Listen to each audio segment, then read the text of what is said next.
This is the kind of event that really gives me hope for the future of agriculture in California. This is making agricultural history. Agrivoltaics is the dual use of solar energy harvest and agricultural production. So that can look like crop production, that can look like animals grazing in between or underneath panels, and that can also look like habitat restoration for pollinators.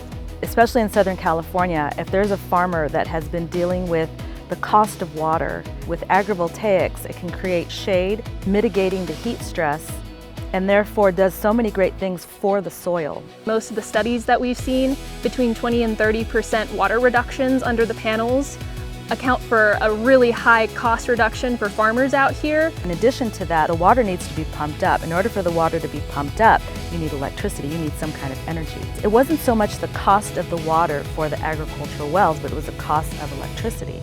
It's important for us to keep in mind that 90% of California farms are family farms, and half of those farms make less than $50,000 per year. And then on top of that, what can the shading of the agrivoltaic panels do for your farm workers? Farmers out here working in the hot sun in heat conditions that are continuing to worsen and worsen. Farmers working under the shade are at less risk for heat illness. When I'm working under the panels, I definitely feel a lot better.